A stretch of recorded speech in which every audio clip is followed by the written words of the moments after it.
Welcome to This Explainer. Today we're looking at one of the absolute most fascinating scientific mysteries of the 20th century. We are basically stepping right into a 50-year geological detective story about the very ground beneath our feet. For the longest time, humanity just looked at maps and completely accepted that the continents were, well, exactly where they were, totally static and unmoving. But a closer look at the actual evidence reveals a planet that is constantly shifting, breaking apart, and literally recreating itself. So how exactly did we figure out that our world is actually just a giant moving puzzle? Okay, let's dive into this by looking at a surprisingly small number, 29. Just 29% of our Earth's surface is actually covered by land. The entire rest of our planet is completely submerged under oceanic waters. When you really stop to think about it, we literally live on these isolated little islands of rock, totally separated by vast, unexplored depths. For centuries, what was happening under all that water and how those land masses even came to be in the first place was a massive planetary mystery that was just waiting to be solved. Section 1. The supercontinent Pangaea, a world made of one. So the first major break in our cold case came back in 1912. And surprisingly, it didn't even come from a geologist. It came from a German meteorologist named Alfred Wegener. Now, Wegener put forward this incredibly radical hypothesis that challenged absolutely everything the scientific establishment thought they knew about our modern scattered map. He proposed something called the Continental drift theory, which basically suggested that our current map is essentially the shattered aftermath of a much older, very different world. According to Wegener's theory, all the continents we know today actually once formed a single, massive continental block. He named this supercontinent Pangaea, which literally translates to all Earth. And surrounding this absolutely massive block of land was just one single mega-ocean that he called Panthalassa, meaning all water. Wegener argued that roughly 200 million years ago, this colossal supercontinent, Pangaea, actually began to split. Now, why it broke apart remained a total mystery for decades, but it first fractured into two massive continental blocks, Laurasia up in the north and Gondwanaland down in the south. And over millions of years, these blocks just kept fracturing and drifting into the smaller continents we recognize today. Section 2. Evidence for continental drift. Building the murder board. Now, obviously, you don't just make a wild claim like that without some serious proof to back it up, right? So Wegener went to work gathering physical clues from all over the globe, effectively building this giant geological murder board to prove his case. He wasn't just guessing here. He was connecting physical, completely tangible dots across thousands of miles of empty ocean. Just look at the undeniable physical evidence he was pinning to this board. First, you've got the really obvious jigsaw fit. I mean, the way the coastlines of continents like South America and Africa look like they just perfectly interlock. But it went so much deeper than just matching shapes. He found rocks of the exact same age sitting on opposite sides of vast oceans.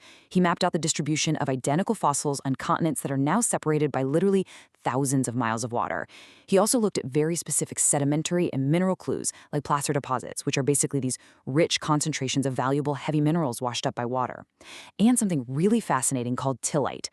And this brilliantly illustrates the sheer undeniable weight of his evidence. Tillite is sedimentary rock that is formed out of the deposits left behind by moving glaciers.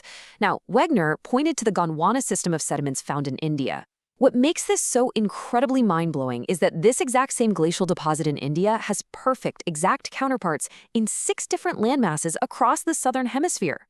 Think about it. How could glaciers leave matching fingerprints across landmasses that are now completely separated, and especially in places like India, entirely too warm for glaciers today?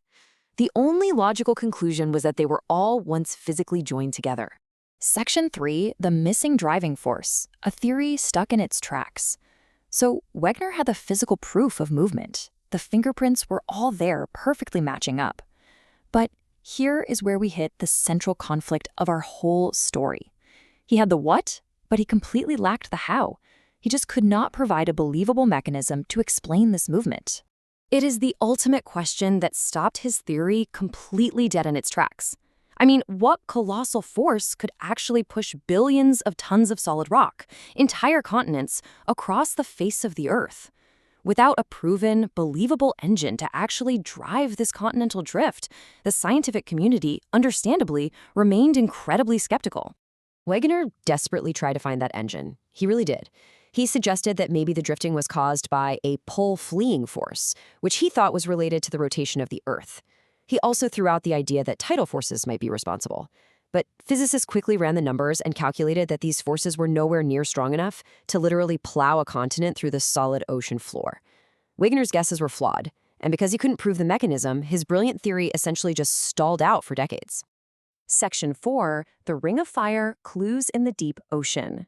To actually solve this mystery, investigators had to stop looking at the land and totally pivot their investigation to the ocean floor.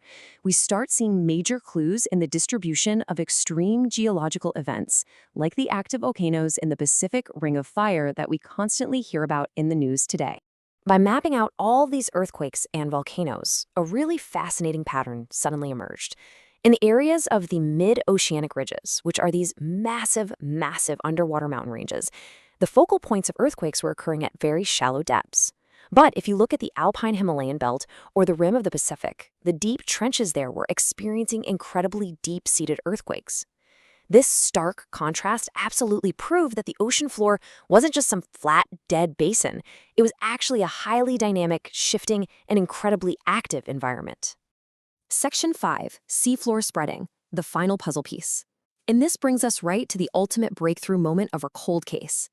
This is where mid-century technology, things like sonar and advanced deep-sea mapping, finally catches up to Wegener's visionary theory. The missing mechanism he was searching for? It was hiding underwater the entire time. Let's look at how this historical journey actually maps out. We started with Wegener in 1912 observing the drift. Then, moving into the 1930s, a scientist named Arthur Holmes provided a totally crucial hint by discussing the possibility of convection currents operating deep within the mantle portion of the Earth. Basically, think of boiling, churning rock acting as a giant engine. Finally, jumping to 1961, taking all this brand new ocean floor data into account, Harry Hess brought the whole thing together and proposed his wildly groundbreaking hypothesis: sea floor spreading. Now, what's really interesting about this is how Hess's mechanism perfectly explains the engine Wegener was desperately looking for. Hess realized that all along those mid-oceanic ridges, volcanic eruptions are incredibly common, constantly bringing huge amounts of fresh lava right to the surface. As this lava cools, it forms brand new rock, and scientists found that rocks sitting equidistant on either side of the ridge crest show these remarkable similarities. They have the exact same age, the exact same chemical composition, and the same magnetic polarity. Most importantly, the youngest rocks are right at the ridge, and the age of the rocks strictly increases as you move further away from the crest in either direction. The ocean floor is essentially functioning like a giant spreading conveyor belt. To truly grasp the sheer scale of what Hess discovered, you have to look at the mind-boggling age difference between the continents and the ocean floor. We have continental rock formations on land that are up to 3,200 million years old. They are incredibly ancient. But when scientists actually dated the oceanic crust rocks, they found that absolutely nowhere is the oceanic crust older than 200 million years. So the crucial point here is this final piece of absolutely undeniable proof. The sediment on the ocean floor is unexpectedly thin. If the ocean floor were actually as old as the continents, we would expect to find a massive, complete sequence of super thick sediments built up over billions of years. But we don't. Just like the crust itself, nowhere is the sediment column found to be older than 200 million years. Those deep trenches with their deep-seated earthquakes we talked about, that's where this older crust is finally being pushed down and destroyed, while the shallow mid-ocean ridges are where brand new crust is continuously born.